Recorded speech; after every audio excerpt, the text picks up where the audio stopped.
Punjabi radio USA ਸੁਣ ਰਹੇ ਸਾਰੇ ਸਰੋਤਿਆਂ ਨੂੰ ਪਿਆਰ ਸਤਿਕਾਰ ਸਹਿਤ ਸਤਿ ਸ੍ਰੀ ਅਕਾਲ। ਸਭ ਨੂੰ ਜੈ ਨੂੰ ਆਖਦੇ ਹਾਂ। ਸਰੋਤੇ ਪ੍ਰੋਗਰਾਮ ਦੇ ਵਿੱਚ ਆਪ ਸਭ ਦਾ ਨਿੱਘਾ ਸਵਾਗਤ ਹੈ। ਪ੍ਰੋਗਰਾਮ ਲੈ ਕੇ ਹਾਜ਼ਰ ਹੋ ਚੁੱਕੇ ਹਾਂ ਜੀ ਆਪਾਂ ਇਸ ਮੌਕੇ ਅਪਡੇਟ ਕੈਲੀਫੋਰਨੀਆ ਸ਼ਾਮ ਦਾ ਇਹ ਬੁਲਟਨ ਤੇ ਮੇਰੇ ਨਾਲ ਜੁੜ ਚੁੱਕੇ ਨੇ ਹਰਜੋਤ ਸਿੰਘ ਖਾਲਸਾ ਜੀ। ਸਵਾਗਤ ਹੈ, ਸਤਿ ਸ੍ਰੀ ਅਕਾਲ। ਸਤਿ ਸ਼੍ਰੀ ਅਕਾਲ, ਧੰਨਵਾਦ ਜੀ ਆਇਆਂ ਨੂੰ। ਪੰਜਾਬੀ ਰੇਡੀਓ ਯੂਐਸਏ ਦੇ ਜਿੰਨੇ ਵੀ ਸਰੋਤੇ ਸਾਡੇ ਸਾਰੇ ਹੀ AM ਸਟੇਸ਼ਨ FM ਸਟੇਸ਼ਨ ਘਰਾਂ ਦੇ ਵਿੱਚ ਰੇਡੀਓ ਸੈਟਸ ਦੇ ਰਾਹੀਂ ਟੈਲੀਫੋਨ ਦੇ ਰਾਹੀਂ ਫੇਸਬੁੱਕ YouTube ਤੇ ਲਾਈਵ ਦੇਖ ਰਹੇ ਹੋ ਸੁਣ ਰਹੇ ਹੋ, ਸਾਰਿਆਂ ਨੂੰ ਜੀ ਆਇਆਂ ਨੂੰ ਤੇ ਬਹੁਤ ਹੀ ਪਿਆਰ ਤੇ ਸਤਿਕਾਰ ਭਰੀ ਸਤਿ ਸ਼੍ਰੀ ਅਕਾਲ ਸਰੋਤਿਓ। ਅੱਜ ਜਨਵਰੀ ਦੀ 13 ਤਰੀਕ ਆ, ਦਿਨ ਵੀਰਵਾਰ, ਦਿਨ ਬੁੱਧਵਾਰ ਆ ਤੇ ਤੁਹਾਡੇ ਲਈ ਅਪਡੇਟ ਅਮਰੀਕਾ ਅਪਡੇਟ ਕੈਲੀਫੋਰਨੀਆ ਲੈ ਕੇ ਹਾਜ਼ਰ ਹੋਏ ਆ ਜੀ ਹਰਜੋਤ ਸਿੰਘ ਜੀ, ਵੀਰਵਾਰ ਹੀ ਹੈ ਜੀ ਅੱਜ ਦਿਨ। ਬਿਲਕੁਲ। ਸੋ ਤੇ ਜੀ ਆਓ ਆਪਾਂ ਆਪਣੇ ਜਿਹੜੇ ਪ੍ਰੋਗਰਾਮ ਉਸ ਦੇ ਵੱਲ ਵੱਧਦੇ ਹਾਂ ਤੇ ਉਸ ਤੋਂ ਪਹਿਲਾਂ ਸਾਡੇ ਅੱਜ ਦੇ ਸਪਾਂਸਰਸ ਉਹਨਾਂ ਦਾ ਧੰਨਵਾਦ। ਖਾਲਸਾ ਇੰਸ਼ੋਰੈਂਸ ਏਜੰਸੀ, ਜਿਨ੍ਹਾਂ ਦੇ ਕੋਲੋਂ ਤੁਸੀਂ ਹਰ ਇੱਕ ਤਰੀਕੇ ਦੇ ਇੰਸ਼ੋਰੈਂਸ ਕਰਵਾ ਸਕਦੇ ਹੋ। ਇੰਸ਼ੋਰੈਂਸ ਬਾਰੇ ਪਤਾ ਕਰਨ ਲਈ ਕਾਲ ਕਰ ਸਕਦੇ ਹੋ ਨੰਬਰ 408 272 2500 4082722500। ਅਮਰਜੀਤ ਸਿੰਘ ਫਰੈਜ਼ਨੋ, ਗੁਰਬਚਨ ਸਿੰਘ ਨਾਗਰਾ ਸੈਕਰਾਮੈਂਟੋ, ਅਵਤਾਰ ਸਿੰਘ ਮੰਜ਼ਿਲ ਕਲੋਵਿਸ, ਪ੍ਰਿਤਪਾਲ ਸਿੰਘ ਅਟਵਾਲ ਐਲਗਰੋਵ। ਟੇਰਕੀਆਨਾ ਇਮੀਗ੍ਰੇਸ਼ਨ ਲਾ ਫਰਮ ਇਮੀਗ੍ਰੇਸ਼ਨ ਦਾ ਹੋਵੇ ਕਿਸੇ ਵੀ ਤਰੀਕੇ ਦਾ ਕੰਮ, ਕਾਲ ਅਟਰਨੀ ਜੇ ਟੇਰਕੀਆਨਾ 4159090503। Gurinder Singh Iowa, Jarnail Singh Dhaliwal Sacramento. ਇਹਨਾਂ ਸਾਰਿਆਂ ਦਾ ਧੰਨਵਾਦ। ਜੇਕਰ ਤੁਸੀਂ ਜਾਂ ਕੋਈ ਹੋਰ ਕਾਰੋਬਾਰ ਇਸ ਪ੍ਰੋਗਰਾਮ ਨੂੰ ਸਪਾਂਸਰ ਕਰਨਾ ਚਾਹੁੰਦੇ ਹੋ, ਸੰਪਰਕ ਕਰ ਸਕਦੇ ਹੋ ਨੰਬਰ 408 722 7698 ਦੇ ਉੱਤੇ। ਜੀ, ਸਭ ਤੋਂ ਪਹਿਲਾਂ ਸਾਰਿਆਂ ਨੂੰ ਲੋਹੜੀ ਦੀਆਂ ਤੇ ਮਾਘੀ ਦੀਆਂ ਬਹੁਤ ਬਹੁਤ ਵਧਾਈਆਂ। ਤੇ ਖਬਰਾਂ ਵੱਲ ਚੱਲੀਏ। ਅੱਜ US ਦੀ ਸੁਪਰੀਮ ਕੋਰਟ ਨੇ ਬਾਈਡਨ ਐਡਮਿਨਿਸਟ੍ਰੇਸ਼ਨ ਦਾ ਜਿਹੜਾ ਮੈਂਡੇਟ ਸੀ ਵੀ ਜਿੰਨੇ ਵੀ 25 ਤੋਂ ਵੱਧ ਜਿਹੜੇ EMPLOYERS ਦੇ ਇੰਪਲਾਈ ਹੈਗੇ ਆ ਤੇ ਉਹਨਾਂ ਨੂੰ ਮੈਂਡੇਟ ਕਰਨਾ ਪੈਣਾ ਆ ਆਪਣਾ ਵੈਕਸੀਨ, ਉਹਦੇ ਉੱਤੇ ਉਹਨਾਂ ਨੇ ਰੋਕ ਲਾ ਦਿੱਤੀ ਆ। ਸੁਪਰੀਮ ਕੋਰਟ ਕਹਿੰਦੀ ਆ ਵੀ ਨਹੀਂ, ਤੁਸੀਂ ਇਹ ਮੈਂਡੇਟ ਨਹੀਂ ਲਾ ਸਕਦੇ ਹੈਗੇ। ਹਾਂ, ਕੁਛ ਚੀਜ਼ਾਂ ਤੇ ਉਹਨੇ ਕਿਹਾ ਵੀ ਜਿਹੜੇ ਲੋਕ ਹੌਸਪੀਟਲਾਂ 'ਚ ਕੰਮ ਕਰਦੇ ਹੈਗੇ ਆ ਜਾਂ ਜਿੱਥੇ ਮੈਡੀਕੇਅਰ ਨਾਲ ਰਿਲੇਟਡ ਗਵਰਨਮੈਂਟ ਫੰਡਡ ਪ੍ਰੋਗਰਾਮ ਹੈਗੇ ਆ, ਉੱਥੇ ਉਹ ਕੰਪਲਸਰੀ ਹੋਊਗੇ। ਪਿਛਲੇ 50 ਸਾਲਾਂ 'ਚ ਪਹਿਲੀ ਵਾਰੀ OSHA ਜਿਹੜੀ ਆ, ਆਕੂਪੇਸ਼ਨਲ ਸੇਫਟੀ ਹੈਲਥ ਐਡਮਿਨਿਸਟ੍ਰੇਸ਼ਨ, ਉਹਨਾਂ ਨੇ ਇਹ ਮੈਂਡੇਟ ਜਾਰੀ ਕੀਤਾ ਸੀ। ਜੀ ਬਿਲਕੁਲ। ਸੋ ਜਿਹੜਾ 100 ਤੋਂ ਵੱਧ ਇੰਪਲੋਈਜ਼ ਵਾਲਾ ਬਿਜ਼ਨਸ ਆ, ਉਸ ਨੂੰ ਇਹ ਮੈਂਡੇਟ ਰੱਖਿਆ ਗਿਆ ਸੀ। ਸੋ 84 ਮਿਲੀਅਨ ਅਮਰੀਕਨਸ ਇਸ ਦੇ ਅਧੀਨ ਜਿਹੜੇ ਉਹ ਆਉਂਦੇ ਸੀਗੇ। ਕਹਿੰਦੇ ਵੀ ਜਿਹੜੇ ਕੋਰਟ ਨੇ ਕਿਹਾ ਵੀ ਜਸਟ ਬਿਕੋਜ਼ ਉਹ ਉਹਨਾਂ ਇੰਪਲੋਇਰਸ ਦੇ ਨਾਲ ਕੰਮ ਕਰਦੇ ਆ ਜਿਨ੍ਹਾਂ ਦੇ 100 ਤੋਂ ਵੱਧ ਆ, ਸੋ ਉਹਨਾਂ ਦਾ ਇਸ ਦੇ ਵਿੱਚ ਇੱਕ ਹਿਸਾਬ ਦੇ ਨਾਲ ਲੈਣ ਦੇਣ ਕੋਈ ਨਹੀਂ ਹੈਗਾ। ਤੇ ਇਹ ਇੱਕ ਹਿਸਾਬ ਦੇ ਨਾਲ ਜ਼ਿਆਦਾ ਜਿਹੜੀ ਚੀਜ਼ ਆ, ਸੋ ਆਪਾਂ ਇਹ ਚੀਜ਼ ਨੂੰ ਜਿਹੜਾ ਉਹ ਨਹੀਂ ਕਰ ਸਕਦੇ ਹੈਗੇ। ਸੋ ਉਹਨਾਂ ਨੇ ਮੈਂਡੇਟ ਨੂੰ ਜਿਹੜਾ ਉਹ ਹਟਾ ਦਿੱਤਾ ਹੈਗਾ ਆ। ਕਹਿੰਦੇ ਵੀ ਜੇ ਇਹ ਬਿਮਾਰੀ ਤੇ ਮੌਤਾਂ ਕੰਟੀਨਿਊ ਹੁੰਦੀਆਂ ਆ ਮਾਊਂਟ ਹੋਣ ਨੂੰ, ਤੇ ਕੋਰਟ ਨੇ ਏਜੰਸੀ ਨੂੰ ਜਿਹੜਾ ਆ ਉਹ ਆਖਿਆ ਆ ਵੀ ਉਹ ਮੋਸਟ ਇਫੈਕਟਿਵ ਵੇ ਪੋਸੀਬਲ ਦੇ ਨਾਲ ਰਿਸਪੌਂਡ ਜਿਹੜਾ ਉਹ ਕਰੇ ਤੇ ਵਿਦਆਊਟ ਐਨੀ ਲੀਗਲ ਬੇਸਿਸ ਇਸ ਤਰੀਕੇ ਦੇ ਜਿਹੜੇ ਮੈਂਡੇਟ ਆ ਉਹ ਨਹੀਂ ਲਾ ਸਕਦੇ ਹੈਗੇ। ਪ੍ਰੈਜ਼ੀਡੈਂਟ ਜੋ ਬਾਈਡਨ ਨੇ ਸਟੇਟਮੈਂਟ ਦੇ ਵਿੱਚ ਬਾਅਦ 'ਚ ਇਹ ਕਿਹਾ ਵੀ ਸੁਪਰੀਮ ਕੋਰਟ ਨੇ ਰਿਕੁਆਇਰਮੈਂਟਸ ਨੂੰ ਜਿਹੜਾ ਉਹ ਜਿਹੜੀਆਂ ਬਲੌਕ ਕੀਤੀਆਂ ਆ, ਉਹ ਲਾਈਫ ਸੇਵਿੰਗ ਸੀਗੀਆਂ ਵਰਕਰਸ ਆ ਉਸ ਦੇ ਲਈ। ਤੇ ਬਾਈਡਨ ਹੁਣਾਂ ਨੇ ਸਟੇਟਸ ਤੇ ਬਿਜ਼ਨਸਿਸ ਨੂੰ ਸਟੈਪ ਅਪ ਕਰਨ ਦੇ ਲਈ ਆਖਿਆ ਆ ਤਾਂ ਜੋ ਆਪਣੇ ਪੱਧਰ ਦੇ ਉੱਤੇ ਵੈਕਸੀਨੇਸ਼ਨ ਰਿਕੁਆਇਰਮੈਂਟਸ ਆ ਆਪਣੇ ਵਰਕਰਸ ਕਸਟਮਰਸ ਨੂੰ ਤੇ ਹੋਰ ਕਮਿਊਨਿਟੀ ਆ ਉਸ ਨੂੰ ਬਚਾਉਣ ਦੇ ਲਈ ਉਹ ਕਰ ਸਕਣ। ਇਸ ਤੋਂ ਪਹਿਲਾਂ ਵੀ ਅਜਿਹੇ ਮੈਂਡੇਟਸ ਦੇ ਉਲਟ ਜਿਹੜੀਆਂ ਖਾਸ ਕਰਕੇ ਜਿਨ੍ਹਾਂ ਨੂੰ ਰੈੱਡ ਸਟੇਟਸ ਵੀ ਆਖ ਦਿੱਤਾ ਜਾਂਦਾ, ਰਿਪਬਲਿਕਨ ਜਿਹੜੀਆਂ ਸਟੇਟਸ ਆ, ਉਹਨਾਂ ਨੇ ਪਹਿਲਾਂ ਹੀ ਇਸ ਮੈਂਡੇਟ ਦੇ ਉਲਟ ਆਪੋ ਆਪਣੇ ਜਿਹੜੇ ਫੈਸਲੇ ਆ ਉਹ ਲਏ ਹੋਏ ਸੀ, ਜਿਸ ਦੇ ਵਿੱਚ ਉਹਨਾਂ ਨੇ ਆਪਣੇ ਜਿਹੜੇ ਉਹਨਾਂ ਇੰਪਲੋਇਰਸ ਨੂੰ ਛੋਟ ਇੱਕ ਹਿਸਾਬ ਦੇ ਨਾਲ ਦਿੱਤੀ ਹੋਈ ਸੀ। ਜੀ, ਅਗਲੀ ਖਬਰ ਹੈਲਥ ਕੇਅਰ ਸ਼ੇਅਰਿੰਗ ਮਿਨਿਸਟਰੀ ਇੱਕ ਇਹ ਕੰਪਨੀ ਸੀ ਜਿਹੜੀ ਕਿ ਲੋਕਾਂ ਨੂੰ ਹੈਲਥ ਕੇਅਰ ਪ੍ਰੋਵਾਈਡ ਕਰਦੀ ਸੀ, ਨਾਟ ਥਰੂ ACA ਜਿਹੜੀ ਅਮਰੀਕਨ ਜਿਹੜਾ ਬਿੱਲ ਹੈਗਾ ਓਬਾਮਾ ਕੇਅਰ, ਉਹਦੇ ਅੰਡਰ ਨਹੀਂ ਸੀ। ਇਹ ਟੋਟਲੀ ਡਿਫਰੈਂਟ ਸੀ। ਇਹਨਾਂ ਨੇ ਕਹਿੰਦੇ ਵੀ ਮਿਲੀਅਨਸ ਆਫ ਲੋਕਾਂ ਦੇ ਕੋਲੋਂ ਪੈਸੇ ਇਕੱਠੇ ਕੀਤੇ, ਕਿਉਂਕਿ ਕਈ ਵਾਰੀ ਲੋਕ ਜਿਨ੍ਹਾਂ ਦਾ ਪ੍ਰੀਮੀਅਮ ਹਾਈ ਹੁੰਦਾ ਹੈ ਕਵਰਡ ਕੈਲੀਫੋਰਨੀਆ 'ਚ ਜਾਂ ਓਬਾਮਾ ਕੇਅਰ 'ਚ, ਉਹ ਪ੍ਰਾਈਵੇਟ ਇੰਸ਼ੋਰੈਂਸਾਂ ਲੈ ਲੈਂਦੇ ਸੀ। ਜਿਹੜੀ ਉਹ ਪ੍ਰਾਈਵੇਟ ਇੰਸ਼ੋਰੈਂਸ ਉਹਦੇ ਵਿੱਚ ਇੱਕ ਇਹ ਅਟਲਾਂਟਾ ਬੇਸਡ ਕੰਪਨੀ ਸੀਗੀ ਕਹਿੰਦੇ ਭਈ ਇਹ ਹੁਣ ਕੈਲੀਫੋਰਨੀਆ 14ਵੀਂ ਸਟੇਟ ਹੋ ਗਈ ਆ ਜਿਨ੍ਹਾਂ ਨੇ ਐਲੀਅਰਾ ਕੰਪਨੀਜ਼ ਏਜੀ ਰੌਬ ਬੋਂਟਾ ਉਹਨਾਂ ਦੇ ਅਗੇਂਸਟ ਲਾਸੂਟ ਲਿਆਂਦਾ ਹੈਗਾ ਕੈਲੀਫੋਰਨੀਆ ਦੇ ਅਟਾਰਨੀ ਜਨਰਲ ਨੇ। ਕਹਿੰਦੇ ਵੀ ਉਹਨਾਂ ਨੇ ਜਿੰਨੇ ਵੀ ਪੈਸੇ ਇਕੱਠੇ ਕੀਤੇ ਆਪਣੇ ਮੈਂਬਰਸ ਦੇ ਮੰਥਲੀ ਪੇਮੈਂਟਸ ਦੇ, ਉਹ ਆਪਣੀਆਂ ਹੀ ਜੇਬਾਂ ਦੇ ਵਿੱਚ ਪਾ ਲਏ ਤੇ ਬਹੁਤ ਸਾਰੇ ਲੋਕਾਂ ਨੂੰ ਕਵਰੇਜ ਵੀ ਨਹੀਂ ਦਿੱਤੀ। ਸੋ ਕਈ ਵਾਰੀ ਲੋਕ ਦੇਖ ਲੈਂਦੇ ਵੀ ਇਹ ਸਸਤੀ ਜਿਹੀ ਇੰਸ਼ੋਰੈਂਸ ਆ, ਇਹ ਬਾਈ ਕਰ ਲੈਂਦੇ ਆ, ਪਰ ਬਾਅਦ 'ਚ ਪਤਾ ਲੱਗਦਾ ਇਹ ਤਾਂ ਇੱਕ ਫਰੋਡ ਸੀ। ਜੀ, ਸੋ ਦੇਖ ਲਓ ਕਿਸ ਹਿਸਾਬ ਦੇ ਨਾਲ ਇਹ ਕੰਮ ਚੱਲਿਆ ਆ। ਡੈਲਟਾ ਏਅਰਲਾਈਨਜ਼ ਆ, ਉਹਨਾਂ ਨੇ ਕਿਹਾ ਵੀ ਪਿਛਲੇ 4 ਹਫ਼ਤਿਆਂ ਦੇ ਵਿੱਚ ਉਹਨਾਂ ਨੂੰ $408 ਮਿਲੀਅਨ ਦਾ ਨੁਕਸਾਨ ਹੋਇਆ ਆ ਤੇ 8,000 ਜਿਹੜੇ ਇੰਪਲੋਈਜ਼ ਆ ਉਹਨਾਂ ਨੂੰ ਕੋਵਿਡ ਕੰਟਰੈਕਟ ਹੋਇਆ ਆ ਪਿਛਲੇ 1 ਮਹੀਨੇ ਦੇ ਵਿੱਚ 4 ਹਫ਼ਤਿਆਂ 'ਚ। ਡੈਲਟਾ ਏਅਰਲਾਈਨ ਨੇ ਕਿਹਾ ਵੀ ਮਾਰਚ ਮਹੀਨੇ ਦੇ ਵਿੱਚ ਮੁੜ ਅਸੀਂ ਜਿਹੜੇ ਪ੍ਰੋਫਿਟੇਬਿਲਿਟੀ ਯਾਨੀ ਕਿ ਡਾਲਰ ਕਮਾਉਣ ਵਾਲੇ ਪਾਸੇ ਨੂੰ ਜਿਹੜਾ ਉਹ ਵਧਾਂਗੇ। ਇਹ ਕਿਆਸ ਰਹੀ ਉਹਨਾਂ ਲਾਈ ਹੈ ਵੀ ਸਪਰਿੰਗ ਬ੍ਰੇਕ ਦੇ ਵਿੱਚ ਜਿਹੜੇ ਖਾਲੀ ਪਏ ਪਲੇਨਸ ਆ ਉਹ ਉਸ ਦੇ ਜਿਹੜੇ ਭਰੇ ਹੋਣਗੇ। ਸੋ ਰੈਸਟ ਆਫ 2022 ਦੇ ਵਿੱਚ ਕੀ ਬਣਦਾ ਆ, ਇਹ ਇੱਕ ਹੁਣ ਵੱਡਾ ਜਿਹੜਾ ਉਹ ਸਵਾਲ ਰਹੇਗਾ। ਉਹਨਾਂ ਦੇ ਜਿਹੜੇ CEO ਐਡ ਬੈਸਟੇਨ ਉਹਨਾਂ ਨੇ ਜਿਹੜਾ ਇਹ ਜਾਣਕਾਰੀ ਦਿੱਤੀ ਵੀ 8,000 ਤੋਂ ਵੱਧ ਇੰਪਲਾਈ ਪਿਛਲੇ 4 ਹਫ਼ਤਿਆਂ ਦੇ ਵਿੱਚ ਕੋਵਿਡ ਉਹਨਾਂ ਨੂੰ ਕੰਟਰੈਕਟ ਹੋਇਆ ਆ। ਸਿੱਖ ਵਰਕਰਸ ਤੇ ਵਿੰਟਰ ਸਟਾਰਮਸ ਦੇ ਕਰਕੇ 24 ਦਸੰਬਰ ਤੋਂ ਲੈ ਕੇ ਹੁਣ ਤੱਕ 2200 ਤੋਂ ਵੱਧ ਇਹਨਾਂ ਦੀਆਂ ਜਿਹੜੀਆਂ ਫਲਾਈਟਸ ਆ ਉਹ ਕੈਂਸਲ ਹੋ ਚੁੱਕੀਆਂ ਨੇ ਤੇ ਇਹਦੇ ਕਰਕੇ $408 ਮਿਲੀਅਨ ਦਾ ਇਹਨਾਂ ਨੂੰ ਨੁਕਸਾਨ ਝੱਲਣਾ ਪਿਆ ਆ। ਜੀ। ਅਗਲੀ ਖਬਰ ਕੈਲੀਫੋਰਨੀਆ ਦੇ EDD ਤੋਂ ਆਈ ਆ, ਇੰਪਲਾਇਮੈਂਟ ਡਿਵੈਲਪਮੈਂਟ ਡਿਪਾਰਟਮੈਂਟ ਤੋਂ। ਕਹਿੰਦੇ ਭਈ ਅੱਜ ਕੈਲੀਫੋਰਨੀਆ ਸਟੇਟ ਨੇ 3,45,000 ਲੋਕਾਂ ਦੇ ਚੈੱਕ ਸਸਪੈਂਡ ਕਰ ਦਿੱਤੇ ਜਿਹੜੇ ਡਿਸੇਬਿਲਿਟੀ ਲੈਂਦੇ ਸੀ। ਇਹ ਪਤਾ ਲੱਗਿਆ ਭਈ ਬਹੁਤ ਸਾਰੇ ਰੋ ਇਨਮੇਟਸ ਜਿਹੜੇ ਜੇਲ੍ਹਾਂ ਦੇ ਵਿੱਚ ਕੈਦੀ ਆ, ਉਹਨਾਂ ਨੇ ਲੋਕਾਂ ਦੀਆਂ ਆਇਡੈਂਟੀਟੀ ਚੋਰੀ ਕਰਕੇ ਉਹਨਾਂ ਦੇ ਨਾਮ ਦੇ ਉੱਤੇ ਡਿਸੇਬਿਲਿਟੀ ਲੈ ਰਹੇ ਸੀ। ਕਹਿੰਦੇ ਈਵਨ ਇੱਕ ਸਿਟਿੰਗ ਯੂਐਸ ਸੈਨੇਟਰ ਨੇ ਵੀ billions of dollar fraudulent unemployment benefits ਦੇ ਵਿੱਚ ਬਣਾਏ ਤੇ ਹੁਣ 27,000 ਡਾਕਟਰਸ ਦੇ ਉੱਤੇ ਸ਼ੱਕ ਹੈਗੀ ਆ ਉਹਨਾਂ ਦੇ ਕ੍ਰੈਡੈਂਸ਼ੀਅਲਸ ਦੇ ਉੱਤੇ ਵੀ ਸੱਚਮੁੱਚ ਹੀ ਉਹਨਾਂ ਨੇ ਲੋਕਾਂ ਨੂੰ ਕਿਹਾ ਵੀ ਤੁਸੀਂ ਡਿਸੇਬਲ ਆ ਤਾਂ ਪੈਸੇ ਲੈ ਸਕਦੇ ਆ ਡਿਸੇਬਿਲਿਟੀ ਇੰਸ਼ੋਰੈਂਸ, ਜਾਂ ਉਹਨਾਂ ਦਾ ਨਾਮ ਵਰਤਿਆ ਗਿਆ ਆ। ਸੋ ਇਹਨੂੰ ਦੇਖਦੇ ਹੋਏ EDD ਨੇ ਸਾਰਿਆਂ ਦੇ, ਚਾਹੇ ਉਹ ਸਹੀ ਸੀ ਗਲਤ ਸੀ, ਉਹਨਾਂ ਦੇ ਚੈੱਕ ਰੋਕ ਦਿੱਤੇ ਹੈਗੇ ਆ ਕਿਉਂਕਿ ਕੈਲੀਫੋਰਨੀਆ ਦੇ ਵਿੱਚ ਕ੍ਰਿਮੀਨਲਸ ਨੇ ਪਿਛਲੇ ਸਾਲ $20 ਬਿਲੀਅਨ ਅਨਪਲੋਇਮੈਂਟ ਬੈਨੀਫਿਟ ਜਿਹੜਾ ਇਕੱਠਾ ਕੀਤਾ ਸੀ ਮਾਰਚ 2020 ਤੋਂ ਲੈ ਕੇ ਹੁਣ ਤੱਕ। ਸੋ ਇਹਨੂੰ ਦੇਖਦੇ ਹੋਏ EDD ਨੇ ਇਹ ਕਹਿੰਦੇ ਵੀ ਬਹੁਤ ਤਕੜਾ ਐਕਸ਼ਨ ਲਿਆ ਹੈਗਾ। ਜੀ, ਅਗਲੀ ਗੱਲ ਕਰਦੇ ਜਾਈਏ। ਗਵਰਨਰ ਗੈਵਿਨ ਨਿਊਸਮ ਨੇ ਜਿਹੜੇ ਰੋਬਰਟ ਕੈਨੇਡੀ ਸੀਗੇ ਉਹਨਾਂ ਦੇ ਹਥਿਆਰੇ ਨੂੰ ਜਿਹੜੀ ਆ ਉਹ ਮਾਫ ਕਰਨ ਤੋਂ ਨਾ ਕਰ ਦਿੱਤਾ ਹੈ। ਉਹਨਾਂ ਦੀ ਜਿਹੜੀ ਪੈਰੋਲ ਦੀ ਸੀਗੀ ਮੰਗ, ਉਸ ਨੂੰ ਉਹਨਾਂ ਨੇ ਜਿਹੜਾ ਰਿਜੈਕਟ ਕਰ ਦਿੱਤਾ ਹੈ। RFK ਜਿਹੜੇ ਰੋਬਰਟ F ਕੈਨੇਡੀ ਸੀਗੇ, ਸਿਰਹਾਨ ਜਿਹੜਾ ਸੀਗਾ ਉਸਨੇ 1968 ਦੇ ਵਿੱਚ ਕਹਿ ਸਕਦੇ ਹਾਂ ਵੀ ਅਮਰੀਕਾ ਦੇ ਹਿਸਾਬ ਦੇ ਨਾਲ ਡਾਰਕੈਸਟ ਟਾਈਮ ਮੰਨਿਆ ਜਾਂਦਾ ਆ ਵੀ ਉਸ ਨੂੰ ਉਦੋਂ RFK ਨੂੰ ਜਿਹੜਾ ਉਹ ਮਾਰ ਦਿੱਤਾ ਸੀਗਾ। ਸੋ ਗਵਰਨਰ ਨਿਊਸਮ ਨੇ ਕਿਹਾ ਵੀ RFK ਇੱਕ ਪੋਲੀਟੀਕਲ ਹੀਰੋ ਸੀਗਾ ਤੇ ਉਹਨਾਂ ਦੀ ਇਹ ਜਿਹੜੀ ਆ ਇਹੀ ਅਹੁਦੇ ਨੂੰ ਦੇਖਦੇ ਹੋਏ ਇੱਕ ਹਿਸਾਬ ਦੇ ਨਾਲ ਉਹ ਪੋਲੀਟੀਕਲ ਹੀਰੋ ਹੋਣ ਦੇ ਕਰਕੇ ਹਿਸਟੋਰੀਕਲ ਸਿਗਨੀਫਿਕੈਂਸ ਨੂੰ ਦੇਖਦੇ ਹੋਏ ਹੀ ਇਹ ਫੈਸਲਾ ਲਿਆ ਆ। 77 ਸਾਲ ਇਸ ਟਾਈਮ ਉਮਰ ਹੈਗੀ ਆ ਸਿਰਹਾਨ ਦੀ ਤੇ ਕਹਿੰਦੇ ਵੀ ਉਸ ਨੂੰ ਉਹਨਾਂ ਨੇ ਹੁਣ ਪੈਰੋਲ ਦੇਣ ਤੋਂ ਇਨਕਾਰ ਕਰ ਦਿੱਤਾ ਹੈ। ਸੈਨੇਟਰ ਕੈਨੇਡੀ ਕਹਿੰਦੇ ਵੀ ਉਹਨਾਂ ਦੀ ਜਿਹੜੀ ਅਸੈਸੀਨੇਸ਼ਨ ਆ ਅਮਰੀਕਨ ਹਿਸਟਰੀ ਦੇ ਵਿੱਚ one of the most notorious crimes ਦੇ ਵਿੱਚੋਂ ਮੰਨਿਆ ਜਾਂਦਾ ਸੀਗਾ। ਸੋ ਕਹਿੰਦੇ ਵੀ ਉੱਦਾਂ ਅਨਰੀਜ਼ਨੇਬਲ ਕਹਿੰਦੇ ਥ੍ਰੈਟ ਟੂ ਪਬਲਿਕ ਸੇਫਟੀ ਅਜੇ ਵੀ ਇਹ ਪੋਜ਼ ਕਰਦਾ ਆ, ਇਸ ਲਈ ਇਸ ਨੂੰ ਅਸੀਂ ਪੈਰੋਲ ਦੇਣ ਤੋਂ ਨਾ ਕਰਦੇ ਹਾਂ। ਜੀ, ਜਿਸ ਤਰ੍ਹਾਂ ਆਪਾਂ ਪਹਿਲੀ ਖਬਰ 'ਚ ਸਾਂਝਾ ਕੀਤਾ ਸੀ ਵੀ $20 ਬਿਲੀਅਨ ਦਾ ਫਰਾਡ EDD ਦੇ ਨਾਲ ਹੋਇਆ ਕੈਲੀਫੋਰਨੀਆ ਦੇ ਵਿੱਚ। ਹੁਣ EDD ਇਹ ਚਾਹ ਰਹੀ ਆ ਵੀ ਜਿਹੜਾ ਮਨੀ ਫਰਾਡ 'ਚ ਲੋਕਾਂ ਨੇ ਇਕੱਠਾ ਕੀਤਾ ਉਹਨਾਂ ਤੋਂ ਵਾਪਸ ਕੀਤਾ ਜਾਵੇ। 14 ਲੱਖ ਅਨਪਲੋਇਮੈਂਟ ਰੈਸੀਪੀਐਂਟਸ ਜਿਨ੍ਹਾਂ ਨੇ ਅਨਪਲੋਇਮੈਂਟ ਲਈ ਹੈਗੀ ਆ, ਉਹਨਾਂ ਨੂੰ ਚਿੱਠੀਆਂ ਪਿੱਛੇ ਜਿਹੇ EDD ਨੇ ਭੇਜੀਆਂ।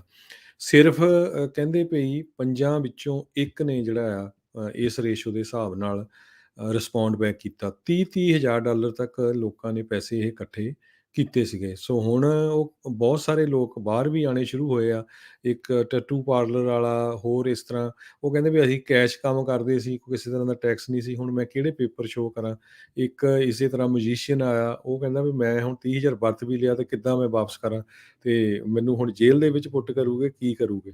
ਸੋ ਇਹ ਇੱਕ ਬਹੁਤ ਵੱਡੀ ਸਿਚੁਏਸ਼ਨ ਜਿਹੜੀ ਆ 14 ਲੱਖ ਹੁਣ ਕੈਲੀਫੋਰਨੀਅਨਸ ਉਹਨਾਂ ਦੇ ਲਈ ਬਣੀ ਹੋਈ ਆ, ਜਿਨ੍ਹਾਂ ਨੂੰ ਈਡੀਡੀ ਨੇ ਨੋਟਿਸ ਭੇਜੇ ਆ ਵੀ ਪ੍ਰੂਵ ਕਰੋ ਮਾਰਚ 2019 ਤੋਂ ਪਹਿਲਾਂ ਤੁਸੀਂ ਕਿਸੇ ਨਾ ਕਿਸੇ ਤਰ੍ਹਾਂ ਜਿਹੜਾ ਕੰਮ ਕਰਦੇ ਸੀ, ਚਾਹੇ ਸੈਲਫ ਇੰਪਲਾਇਡ ਸੀ, ਚਾਹੇ ਜੋਬ ਤੇ ਸੀ, ਤੇ ਉਹ ਤੋਂ ਬਾਅਦ ਤੁਸੀਂ ਜਿਹੜਾ ਆ ਕੰਮ ਬੰਦ ਹੋਣ ਕਰਕੇ ਅਨਪਲਾਇਮੈਂਟ ਲਈ ਹੈਗੀ ਆ। ਜੀ। ਅਗਲੀ ਜਿਹੜੀ ਗੱਲ ਕਰਦੇ ਜਾਈਏ, ਰਾਸ਼ਟਰਪਤੀ ਬਾਈਡਨ ਉਹਨਾਂ ਨੇ ਅੱਜ ਉਹਨਾਂ ਦੀ ਐਡਮਿਨਿਸਟ੍ਰੇਸ਼ਨ ਨੇ ਅਨਾਉਂਸ ਕੀਤਾ ਵੀ 500 ਮਿਲੀਅਨ ਨਵੇਂ ਉਹਨਾਂ ਨੇ ਕੋਵਿਡ-19 ਦੇ ਟੈਸਟ ਜਿਹੜੇ ਉਹ ਖਰੀਦੇ ਨੇ, ਤਾਂ ਜੋ ਜਿਹੜੀ ਮੁਲਕ ਭਰ ਦੇ ਇਸ ਟਾਈਮ ਘਾਟ ਮਹਿਸੂਸ ਹੋ ਰਹੀ ਹੈ ਕੋਵਿਡ-19 ਦੇ ਐਟ ਹੋਮ ਟੈਸਟ ਦੀ, ਉਸ ਨੂੰ ਪੂਰਾ ਕੀਤਾ ਜਾ ਸਕੇ। ਨਾਲ ਹੀ ਉਹਨਾਂ ਦੀ ਐਡਮਿਨਿਸਟ੍ਰੇਸ਼ਨ ਨੇ ਇਹ ਐਲਾਨ ਕੀਤਾ ਵੀ ਸਾਰੇ ਹੀ ਅਮਰੀਕਨਸ ਨੂੰ ਹਾਈ ਕੁਆਲਿਟੀ ਜਿਹੜੇ ਮਾਸਕ ਆ, ਉਹ ਮੁਫਤ ਦੇ ਵਿੱਚ ਦਿੱਤੇ ਜਾਣਗੇ। ਕਹਿੰਦੇ ਵੀ ਮੈਂ ਜਾਣਦਾ ਆ ਵੀ ਕਈ ਜਿਹੜੇ ਅਮਰੀਕਨਸ ਆ ਉਹਨਾਂ ਦੇ ਲਈ ਮਾਸਕ ਜਿਹੜਾ ਆ ਵਧੀਆ ਜਿਹੜਾ ਮਾਸਕ ਆ ਉਹ ਅਫੋਰਡੇਬਲ ਤੇ ਕਨਵੀਨੀਅੰਟ ਨਹੀਂ ਹੈਗਾ ਲੈਣ ਦੇ ਲਈ। ਸੋ ਅਗਲੇ ਹਫਤੇ ਆਪਾਂ ਜਿਹੜੇ ਅਨਾਉਂਸ ਕਰ ਰਹੇ ਆ ਵੀ ਹਾਈ ਕੁਆਲਿਟੀ ਮਾਸਕ ਆ ਸਾਰੇ ਹੀ ਅਮਰੀਕਨ ਲੋਕ ਆ ਉਹਨਾਂ ਨੂੰ ਮੁਫਤ ਦੇ ਵਿੱਚ ਦਿੱਤੇ ਜਾਣਗੇ। ਸੋ ਤੇ ਕਹਿੰਦੇ ਵੀ ਨਾਲ ਹੀ ਮੈਂ ਇਹ ਵੀ ਚਾਹੁੰਦਾ ਆ ਵੀ ਆਪਾਂ ਮਾਸਕ ਵੀਅਰਿੰਗ ਤੋਂ ਹੁਣ ਨਿਜਾਤ ਜਿਹੜੀ ਉਹ ਆਪਾਂ ਨੂੰ ਮਿਲੇ, ਪਰ ਇਸ ਨੂੰ ਜਿਹੜਾ ਉਹ ਹਾਈ ਟਰਾਂਸਮਿਸਿਬਲ ਓਮਨੀਕਰੋਨ ਵੇਰੀਐਂਟ ਨੂੰ ਰੋਕਣ ਦੇ ਲਈ ਆਪਾਂ ਨੂੰ ਹਾਲ ਦੀ ਘੜੀ ਇਹ ਮਾਸਕ ਵਗੈਰਾ ਹੀ ਲਾਉਣੇ ਪੈਣਗੇ।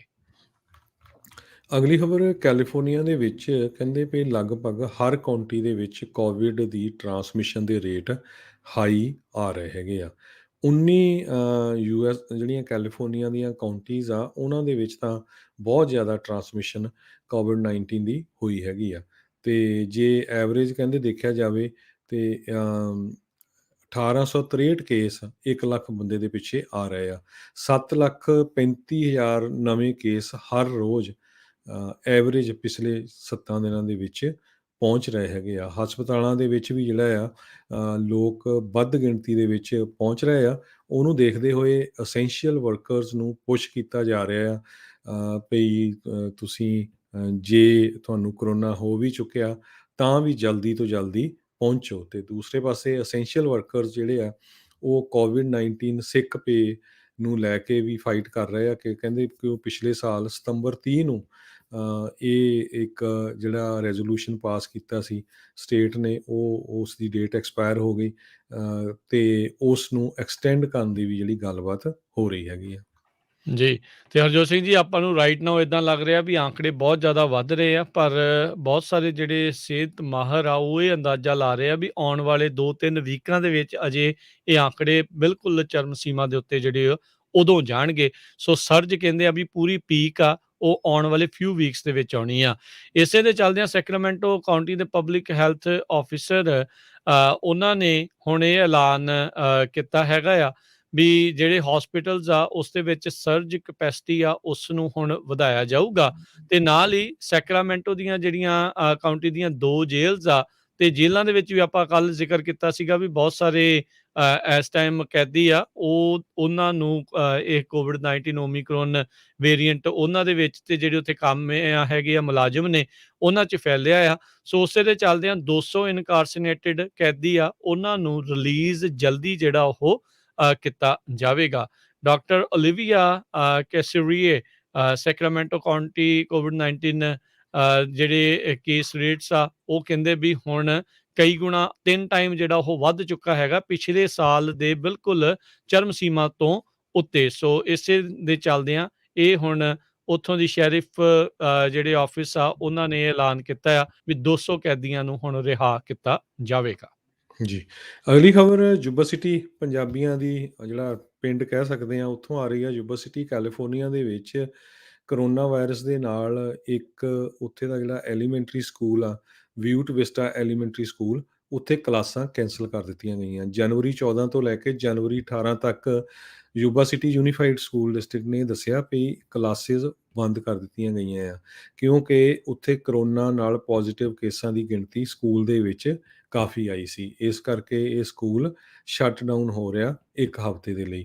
ਕਹਿੰਦੇ ਵੀ ਇਹ ਡਿਸੀਜ਼ਨ ਜਿਹੜਾ ਆ ਆਪਾਂ ਲਾਈਟਲੀ ਨਹੀਂ ਲਿਆ, ਬਹੁਤ ਜ਼ਿਆਦਾ ਕੇਅਰਫੁਲ ਕੰਸੀਡਰੇਸ਼ਨ ਦਿੱਤੀ ਹੈਗੀ ਆ ਫੈਮਿਲੀਜ਼ ਨੂੰ ਅਤੇ ਕਮਿਊਨਿਟੀ ਨੂੰ, ਪਰ ਇਹ ਕੇਸਿਸ ਨਾ ਵਧਣ ਇਸ ਕਰਕੇ 1 ਹਫ਼ਤੇ ਦੇ ਲਈ ਸਕੂਲ ਸ਼ਟ ਡਾਊਨ ਕੀਤਾ ਗਿਆ ਯੂਬਾ ਸਿਟੀ ਦੇ ਵਿੱਚ। ਜੀ, ਇਸੇ ਤਰੀਕੇ ਦੇ ਨਾਲ lake Tahoe unified school district ਆ, ਉਹਨਾਂ ਨੇ ਵੀ ਇਨ ਪਰਸਨ ਕਲਾਸਿਸ ਆ ਉਸ ਨੂੰ ਜਿਹੜਾ ਉਹ ਬੰਦ ਕੀਤਾ, ਟੈਂਪਰੇਰੀਲੀ ਕਲੋਜ਼ ਕੀਤਾ ਆ। ਉਸ ਦੇ ਪਿੱਛੇ ਵੀ ਕਾਰਨ ਇਹ ਆ, ਕਹਿੰਦੇ 4 ਚੋਂ 1 ਜਾਣਾ ਯਾਨੀ ਕਿ 25% ਜਿਹੜੇ ਉੱਥੇ ਆਈਦਰ ਸਟੂਡੈਂਟ ਤੇ ਜਿਹੜੇ ਸਟਾਫ ਆ ਉਹ ਕੋਵਿਡ ਤੋਂ ਪੀੜਤ ਹੈਗੇ ਨੇ। 8 ਸਕੂਲ ਆਉਂਦੇ ਨੇ ਇਸ ਜਿਹੜੀ lake Tahoe unified school district ਦੇ ਵਿੱਚ। ਉੱਥੇ ਵੀਰਵਾਰ ਨੂੰ ਤੇ ਸ਼ੁੱਕਰਵਾਰ ਨੂੰ ਸਕੂਲ ਜਿਹੜੇ ਉਹ ਬੰਦ ਰਹਿਣਗੇ। ਡਿਸਟ੍ਰਿਕਟ ਸੁਪਰੀਡੈਂਟੈਂਟ ਜਿਹੜੇ ਉੱਥੋਂ ਦੇ ਟੌਡ ਕਟਲਰ ਆ, ਉਹਨਾਂ ਨੇ ਜਾਣਕਾਰੀ ਦਿੱਤੀ ਆ ਤੇ ਕਹਿੰਦੇ ਵੀ ਸਕੂਲ ਹੁਣ ਆਉਂਦੇ ਮੰਗਲਵਾਰ ਨੂੰ ਦੁਬਾਰਾ ਹੋਣਗੇ, ਕਿਉਂਕਿ ਸੋਮਵਾਰ ਨੂੰ ਮਾਰਟਿਨ ਲੂਥਰ ਕਿੰਗ ਜੂਨੀਅਰ ਉਹਨਾਂ ਨੂੰ ਯਾਦ ਕਰਦੇ ਹੋਏ ਛੁੱਟੀ ਦਾ ਦਿਨ।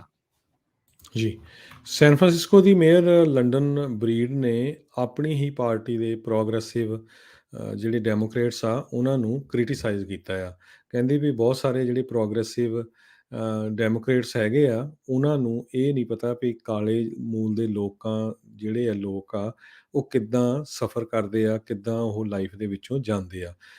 ਇਹ ਉਸ ਨੂੰ ਇਸ ਕਰਕੇ ਕਹਿਣਾ ਪਿਆ ਕਿਉਂਕਿ ਪਿਛਲੇ ਦਿਨਾਂ ਦੇ ਵਿੱਚ ਉਹਨਾਂ ਨੇ ਟੈਂਡਰਲੋਇਨ ਡਿਸਟ੍ਰਿਕਟ ਜਿਹੜਾ ਹੈਗਾ ਆ ਉੱਥੇ ਐਮਰਜੈਂਸੀ ਡਿਕਲੇਅਰ ਕੀਤੀ ਸੀ, ਕਿਉਂਕਿ ਹੋਮਲੈਸਨੈਸ ਨੂੰ ਲੈ ਕੇ, ਕ੍ਰਾਈਮ ਨੂੰ ਲੈ ਕੇ ਉਹਨਾਂ ਨੇ ਕਿਹਾ ਸੀ ਵੀ ਇਹ ਏਰੀਏ ਦੇ ਉੱਤੇ ਅਸੀਂ ਫੋਕਸ ਕਰਾਂਗੇ, ਅਤੇ ਉਹਨਾਂ ਦਾ ਬਹੁਤ ਜ਼ਿਆਦਾ ਵਿਰੋਧ ਹੋਇਆ ਡੈਮੋਕ੍ਰੇਟਸ ਵੱਲੋਂ ਵੀ ਤੁਸੀਂ ਇਹ ਕੀ ਕਰ ਰਹੇ ਹੋ। ਉਹ ਕਹਿੰਦੀ ਪਈ ਜਿਹੜੇ ਸੁਪਰਵਾਈਜ਼ਰਸ ਆ ਜਾਂ ਈਵਨ ਉੱਥੇ ਦਾ ਡਿਸਟ੍ਰਿਕਟ ਅਟੋਰਨੀ ਵੀ ਆ, ਜਾਂ ਤਾਂ ਉਹ ਗੋਰੇ ਆ ਅਤੇ ਜਾਂ ਉਹਨਾਂ ਨੂੰ ਜਮਾਂ ਹੀ ਨਹੀਂ ਪਤਾ ਵੀ ਪੂਅਰ ਜਿਹੜੇ ਗਰੀਬ ਏਰੀਏ ਦੇ ਵਿੱਚ ਕਿਸ ਤਰ੍ਹਾਂ ਗਰੋ ਅਪ ਹੋਣਾ। ਉਹ ਚੰਗੇ ਅਮੀਰਾਂ ਵਾਲੇ ਏਰੀਏ 'ਚ ਗਰੋ ਹੋਏ ਆ, ਸੋ ਉਹਨਾਂ ਨੂੰ ਇਸ ਕਾਲੇ ਮੂਲ ਦੇ ਲੋਕਾਂ ਦੀ ਅਤੇ ਗਰੀਬ ਏਰੀਏ ਦੇ ਵਿੱਚ ਗਰੋ ਅਪ ਹੋਏ ਲੋਕਾਂ ਦੀ ਕੰਡੀਸ਼ਨ ਦਾ ਪਤਾ ਨਹੀਂ ਹੈ।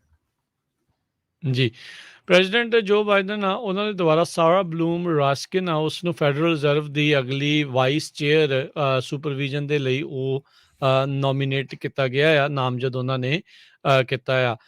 ਲੀਸਾ ਕੁੱਕ ਤੇ ਫਿਲਿਪ ਜੈਫਰਸਨ ਉਹ ਫੈਡਰਲ ਰਿਜ਼ਰਵ ਦੇ ਜਿਹੜੇ ਗਵਰਨਰ ਦੇ ਵਜੋਂ ਉਹਨਾਂ ਨੇ ਨਾਮ ਜਿਹੜੇ ਇਹ ਦਿੱਤੇ ਹੈਗੇ ਆ। ਸੋ ਜਿਹੜੇ ਜਰੋਮ ਪਾਵਲ ਹੈਗੇ ਨੇ, ਉਹਨਾਂ ਨੂੰ ਆਲਰੇਡੀ ਇਹਨਾਂ ਨੇ ਦੂਜੀ ਟਰਮ ਦੇ ਲਈ ਫੈਡ ਦੇ ਜਿਹੜੇ ਚੇਅਰ ਦੇ ਵਜੋਂ ਨਿਯੁਕਤ ਕੀਤਾ ਆ। ਉਹਨਾਂ ਦੀਆਂ ਰੀਸੈਂਟਲੀ ਜਿਹੜੀਆਂ ਹੀਅਰਿੰਗਸ ਆ ਉਹ ਹੋਈਆਂ ਸੀ। ਹਾਲ ਦੀ ਘੜੀ ਉਹਨਾਂ ਦੇ ਨਾਮ ਦੇ ਉੱਤੇ ਮੋਹਰ ਜਿਹੜੀ ਆ ਉਹ ਲੱਗਣੀ ਬਾਕੀ ਆ। ਸੋ ਕਈ ਜਣੇ ਇਸ ਦੇ ਹੱਕ ਦੇ ਵਿੱਚ ਵੀ ਆ, ਕਈ ਜਣੇ ਕਹਿੰਦੇ ਆ ਵੀ ਨਹੀਂ, ਇਸ ਨੂੰ ਹੁਣ ਜਿਹੜਾ ਉਹ ਬਦਲ ਦੇਣਾ ਚਾਹੀਦਾ ਆ। ਜੀ, ਉਧਰ Harjot Singh ji, student loan processor ਨੇਵੀਐਂਟ ਉਸ ਨੂੰ ਕਿਹਾ ਗਿਆ ਹੈ, ਰਿਕਵਾਇਰ ਕੀਤਾ ਗਿਆ ਵੀ ਉਹ $1.7 ਬਿਲੀਅਨ ਦੇ ਜਿਹੜੇ ਸਟੂਡੈਂਟ ਲੋਨਸ ਆ ਉਸ ਨੂੰ ਕੈਂਸਲ ਕਰੇ। ਇਹ ਮੁਲਕ ਦਾ ਸਭ ਤੋਂ ਵੱਡਾ largest student loan service provider ਮੰਨਿਆ ਗਿਆ ਹੈਗਾ ਆ। ਸੋ 1.7 ਬਿਲੀਅਨ ਦੇ ਜਿਹੜੇ ਪ੍ਰਾਈਵੇਟ ਸਟੂਡੈਂਟ ਲੋਨਸ ਹੈਗੇ ਆ ਉਹ ਹੁਣ ਇਹ ਕੈਂਸਲ ਕੀਤੇ ਜਾਣਗੇ। 39 ਸੂਬਿਆਂ ਦੇ ਨਾਲ ਇਹਨਾਂ ਦੀ ਇਹ ਹੁਣ ਡੀਲ ਹੋਈ ਹੈਗੀ ਆ। ਇਸ ਲੈਂਡਰ ਦੇ ਉੱਤੇ, ਨੇਵੀਐਂਟ ਦੇ ਉੱਤੇ ਇਹ ਦੋਸ਼ ਸੀਗੇ ਵੀ ਇਹਨਾਂ ਨੇ ਉਹ ਪ੍ਰਾਈਵੇਟ ਲੋਨਸ ਉਹਨਾਂ ਵਿਦਿਆਰਥੀਆਂ ਨੂੰ ਦਿੱਤੇ ਜਿਹੜੇ ਕਿ ਉਹ ਇੱਕ ਹਿਸਾਬ ਦੇ ਨਾਲ ਮੁੜ ਦੇਣ ਦੇ ਵਿੱਚ ਨਾਕਾਮਯਾਬ ਰਹਿਣੇ ਸੀ। ਇਹਨਾਂ ਨੂੰ ਪਹਿਲਾਂ ਹੀ ਜਿਹੜਾ ਆ ਉਹ ਪਤਾ ਸੀਗਾ। ਸੈਟਲਮੈਂਟ ਜਿਹੜੀ ਇਹਨਾਂ ਨੇ ਹੁਣ ਕੀਤੀ ਆ ਵੀ ਅਸੀਂ ਇਹ ਕੈਂਸਲ ਤਾਂ ਜਿਹੜੇ ਉਹ ਕਰਾਂਗੇ, ਪਰ ਸੈਟਲਮੈਂਟ ਦੇ ਵਿੱਚ ਇਹਨਾਂ ਨੇ ਇਹ ਕਿਹਾ, ਡਿਨਾਈ ਕੀਤਾ ਆ ਵੀ ਅਸੀਂ ਕਿਸੇ ਵੀ ਕਾਨੂੰਨ ਦੀ ਉਲੰਘਣਾ ਨਹੀਂ ਕੀਤੀ। ਜੀ, ਕੈਲੀਫੋਰਨੀਆ ਦੇ ਵਿੱਚੋਂ ਬਹੁਤ ਸਾਰੀਆਂ ਕੰਪਨੀਆਂ ਹੋਰ ਸਟੇਟਾਂ ਨੂੰ ਮੂਵ ਹੋ ਰਹੀਆਂ। ਅੱਜ ਇੱਕ ਹੋਰ ਮਿਸਿਜ਼ ਗਰੋਸਮੈਨਸ ਪੇਪਰ ਕੰਪਨੀ, ਉਹ ਪੈਟਰਲੂਮਾ ਦੇ ਵਿੱਚ ਜਿਹੜੀ ਹੈੱਡਕੁਆਰਟਰ ਸੀ, ਮੂਵ ਹੋ ਰਹੀ ਹੈ ਯੂਟਾ ਦੇ ਵਿੱਚ। ਉਹਨਾਂ ਨੇ ਰੀਜ਼ਨ ਇਹ ਦਿੱਤਾ ਆ ਵੀ ਕੈਲੀਫੋਰਨੀਆ ਸਟੇਟ ਦੇ ਵਿੱਚ ਬਿਜ਼ਨਸ ਕਰਨਾ ਬਹੁਤ ਮਹਿੰਗਾ ਪੈਂਦਾ ਹੈਗਾ ਆ। ਮਿਸਿਜ਼ ਗ੍ਰੋਸਮੈਨ ਪੇਪਰ ਕੰਪਨੀ ਦੇ ਸਟਿੱਕਰ ਕਹਿੰਦੇ 1980 ਦੇ ਵਿੱਚ ਬਹੁਤ ਮਸ਼ਹੂਰ ਹੋਏ ਸੀ। ਨਿਆਣਿਆਂ ਲਈ ਛੋਟੇ-ਛੋਟੇ ਜਿਹੜੇ ਸਟਿੱਕਰ ਪ੍ਰਿੰਟ ਕਰਦੇ ਹੈਗੇ ਆ। ਜੀ। ਸੋ ਅਗਲੀ ਜਿਹੜੀ ਗੱਲ ਕਰਦੇ ਜਾਈਏ, ਓਥ ਕੀਪਰਸ ਦਾ ਜਿਹੜਾ ਮੇਨ ਲੀਡਰ ਆ ਸਟੀਵਰਟ ਰੋਡਸ, ਉਸ ਨੂੰ ਜਸਟਿਸ ਡਿਪਾਰਟਮੈਂਟ ਦੇ ਜਿਹੜੇ ਆ ਉਹ ਕਹਿੰਦੇ ਵੀ ਐਸਕੇਲੇਟ ਹੋਇਆ, ਕੰਮ ਵਧਿਆ ਤੇ FBI ਨੇ ਅੱਜ ਇਸ ਨੂੰ ਗ੍ਰਿਫਤਾਰ ਕਰ ਲਿਆ। ਸੈਡੀਸ਼ੀਅਸ ਕਨਸਪੀਰੇਸੀ ਚਾਰजेस ਜਿਹੜੇ ਆ ਉਹ ਇਸ ਖਿਲਾਫ ਜਿਹੜੇ ਲਾਏ ਗਏ ਆ। 6 ਜਨਵਰੀ ਦੀ ਇਨਵੈਸਟੀਗੇਸ਼ਨ ਦੇ ਨਾਲ ਹੀ ਜੁੜਿਆ ਹੋਇਆ ਇਹ ਮਾਮਲਾ ਆ, ਜਿਹੜੀ 6 ਜਨਵਰੀ ਨੂੰ ਕੈਪੀਟਲ ਦੇ ਉੱਤੇ ਹਿੰਸਾ ਜਿਹੜੀ ਉਹ ਹੋਈ ਸੀ।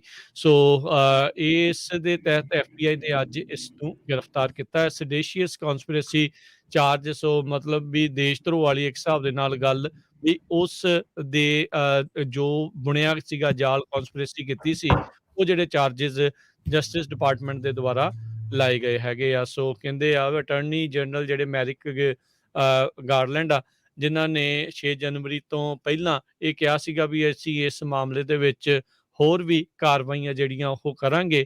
ਇਹ ਕਹਿੰਦੇ ਵੀ ਇਹ ਉਸ ਟਾਈਮ ਦੇ ਉੱਤੇ ਹੁਣ ਨਵੀਂ ਇੰਡਾਈਟਮੈਂਟ ਜਿਹੜੀ ਇਹ ਆਈ ਹੈਗੀ ਆ ਤੇ ਗ੍ਰਿਫਤਾਰੀ ਹੋਈ ਆ। ਜੀ, ਅਗਲੀ ਖਬਰ ਸੈਕਰਾਮੈਂਟੋ ਕੈਲੀਫੋਰਨੀਆ ਤੋਂ ਆ ਰਹੀ ਆ, ਜਿੱਥੇ ਕਿ ਸੈਕਰਾਮੈਂਟੋ ਨੂੰ ਹੁਣ ਐਕਸਟ੍ਰੀਮ ਡਰਾਊਟ ਦੇ ਵਿੱਚੋਂ ਕੰਡੀਸ਼ਨ ਵਾਲੀ ਚੋਂ ਕੱਢ ਦਿੱਤਾ ਗਿਆ ਹੈ। ਲੇਟੈਸਟ ਡਰਾਊਟ ਮੋਨੀਟਰ ਇੰਡੈਕਸ ਨੇ ਸ਼ੋਅ ਕੀਤਾ ਵੀ Sacramento extreme to severe drought condition ਦੇ ਵਿੱਚ ਆ ਗਿਆ। ਕੈਲੀਫੋਰਨੀਆ ਦੇ ਵਿੱਚ 17% ਸਟੇਟ ਇੱਕ ਟਾਈਮ ਦੇ ਉੱਤੇ ਐਕਸਟ੍ਰੀਮ ਡਰਾਊਟ ਕੰਡੀਸ਼ਨ ਦੇ ਵਿੱਚ ਸੀ। ਸੋ ਸੈਕਰਾਮੈਂਟੋ ਵੈਲੀ ਤੇ 1% ਸਟੇਟ ਹੁਣ ਸਿਰਫ ਐਕਸੈਪਸ਼ਨਲ ਡਰਾਊਟ ਏਰੀਏ ਦੇ ਵਿੱਚ ਰਹਿ ਗਈ ਹੈਗੀ ਆ। ਤੇ ਕੰਟੈਕਸਟ ਲਈ ਦੱਸਦੀ ਜਾਈਏ, ਵਾਟਰ ਜੀਅਰ ਲਈ ਕਹਿੰਦੇ 50% ਸਟੇਟ ਲਿਸਟਡ ਹੈਗੀ ਐਕਸੈਪਸ਼ਨਲ ਡਰਾਊਟ ਤੇ 90% ਸਟੇਟ ਵਾਜ਼ ਇਨ ਐਕਸਟ੍ਰੀਮ, ਪਹਿਲਾਂ ਜਦੋਂ ਇਹ ਜਿੰਨੇ ਮੀਂਹ ਪਏ ਹੈਗੇ ਆ ਉਹਨਾਂ ਤੋਂ ਪਹਿਲਾਂ। ਜੀ, ਤੇ ਸਮਾਂ ਆਪਣੇ ਪ੍ਰੋਗਰਾਮ ਦਾ ਸਮਾਪਤ ਹੈਗਾ ਆ, ਤੇ ਜਾਣ ਤੋਂ ਪਹਿਲਾਂ ਜੇ ਤੁਹਾਨੂੰ ਆਪਾਂ ਮਾਰਕੀਟ ਦਾ ਹਾਲ ਵੀ ਦੱਸਦੇ ਜਾਈਏ। ਡਾਓ ਜੋਨਸ ਦੇ ਵਿੱਚ ਅੱਜ 177 ਪੁਆਇੰਟ ਦੀ ਗਿਰਾਵਟ ਦਰਜ ਕੀਤੀ ਗਈ, 36,100 ਤੇ 14 ਦੇ ਉੱਤੇ ਬੰਦ ਹੋਇਆ। S&P ਦੇ ਵਿੱਚ 67 ਪੁਆਇੰਟ ਦੀ ਗਿਰਾਵਟ ਦਰਜ ਹੋਈ, 4659 ਦੇ ਉੱਤੇ। ਨੈਸਡੈਕ ਦੇ ਵਿੱਚ 300 ਤੇ 82 ਪੁਆਇੰਟ ਡਿੱਗੇ, 14,806 ਤੇ ਬੰਦ ਹੋਇਆ। ਸੋਨੇ ਦਾ ਭਾਅ $1,823 ਪ੍ਰਤੀ ਆਉਂਸ ਰਿਹਾ। 10 ਈਅਰ ਯੀਲਡ 1.72% ਦੇ ਉੱਤੇ ਰਹੀ। ਕ੍ਰਿਪਟੋ ਕਰੰਸੀਜ਼ ਦੇ ਵਿੱਚ ਬਿਟਕੋਇਨ ਦੀ ਕੀਮਤ 42,563 US ਦੇ ਬਰਾਬਰ ਰਹੀ। $1 ਦੀ ਕੀਮਤ ਕੈਨੇਡਾ ਦੇ $1 ਤੇ 25 ਸੈਂਟ ਦੇ ਬਰਾਬਰ ਰਹੀ ਆ। $1 ਦੀ ਕੀਮਤ ਇੰਡੀਆ ਦੇ ₹73 ਤੇ 95 ਪੈਸੇ ਦੇ ਬਰਾਬਰ ਰਹੀ। ਜੀ, ਇੱਥੇ ਹੁਣ ਸਾਡੇ ਅੱਜ ਦੇ ਪ੍ਰੋਗਰਾਮ ਦੀ ਸਮਾਪਤੀ। ਮਿਲਦੇ ਹਾਂ ਅਗਲੀ ਵਾਰ, ਤੱਕ ਲਈ ਮੇਰੇ ਰਾਜਕਨਵੀਰ ਸਿੰਘ ਵੱਲੋਂ, ਮੇਰੇ ਹਰਜੋਤ ਸਿੰਘ ਵੱਲੋਂ ਤੁਹਾਨੂੰ ਸਾਰਿਆਂ ਨੂੰ ਪਿਆਰ, ਸਤਿਕਾਰ, ਸੈਨਿਕੀ ਜਹੀ ਸਤਿ ਸ੍ਰੀ ਸਤਿ ਸ੍ਰੀ ਅਕਾਲ। ਅਕਾਲ। ਜਿੰਦੇ ਵਾਸਤੇ ਰਹੋ, ਹੱਸਦੇ ਖੇਲਦੇ ਰਹੋ, ਸੁਣਦੇ ਰਹੋ ਪੰਜਾਬੀ ਰੇਡੀਓ USA।